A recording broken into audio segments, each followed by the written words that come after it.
লও রাজু, আর এই লও তোমারটা মিনা। গর্ভের সন্তানের লিঙ্গ জানার আগ্রহ অনেক পরিবারের কাছে হয়তো কৌতূহলের বিষয়, কিন্তু সেই কৌতূহলেই যখন কন্যা শিশুর প্রতি বৈষম্য এমনকি অনাগত প্রাণের জন্য হুমকি হয়ে দাঁড়ায়, তখন প্রশ্ন ওঠে মানবতা আর অধিকার নিয়ে।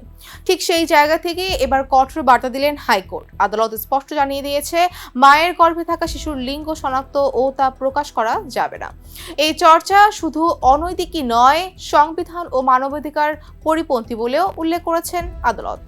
2024 সালের 25 ফেব্রুয়ারি বিচারপতি নাইমা হায়দার ও বিচারপতি কাজী জিনাত হকের সমন্বয়ে গঠিত হাইকোর্ট বেঞ্চ এ সংক্রান্ত গুরুত্বপূর্ণ রায় ঘোষণা করেন।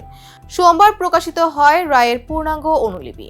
রায়ে আদালত বলেন, অনাগত শিশুর লিঙ্গ নির্ধারণ ও প্রকাশ নারীর প্রতি বৈষম্যকে উৎসাহিত করে এবং কন্যা শিশু হত্যার প্রবণতা বাড়ানোর ঝুঁকি তৈরি করে। এর ফলে সমাজে ভারসাম্যহীনতা সৃষ্টি হতে পারে, যা সংবিধানে নিশ্চিত করা সমতা ও জীবনের অধিকারের পরিপন্থী।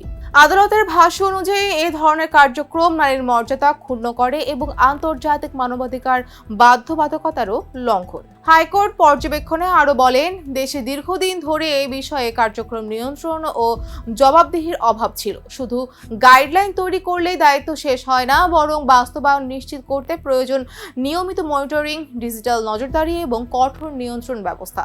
এই কারণে নিবন্ধিত হাসপাতাল, ক্লিনিক ও ডায়াগনস্টিক সেন্টারে পরিচালিত অনাগত শিশুর সব ডায়াগনস্টিক রিপোর্ট সংরক্ষণ ও তাদের জন্য একটি কেন্দ্রীয় ডিজিটাল ডাটাবেস তৈরির নির্দেশ দিয়েছেন আদালত।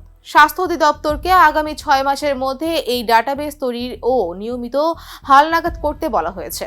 রায়ে আরও উল্লেখ করা হয়, ভ্রূণের লিঙ্গ নির্ধারণের মাধ্যমে কন্যা শিশুর বিরুদ্ধে বৈষম্য এবং সম্ভাব্য নারী ভ্রূণ হত্যার ঝুঁকি তৈরি হয়, যা সংবিধানের 18, 27, 28, 31 ও 32 অনুচ্ছেদের সঙ্গে সংঘর্ষিত। আদালত ভারত সহ বিভিন্ন দেশের উদাহরণ টেনে বলেন, এসব দেশে এই ধরনের কার্যক্রম কঠোরভাবে আইন দ্বারা নিয়ন্ত্রিত।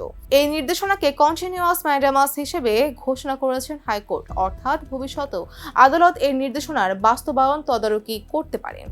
এর আগে 2020 সালের 26 জানুয়ারি গর্ভের শিশুর লিঙ্গ পরিচয় প্রকাশ বন্ধের দাবিতে জনস্বার্থে রিট আবেদন করেন সুপ্রিম কোর্টের আইনজীবী ইশরাত হাসান।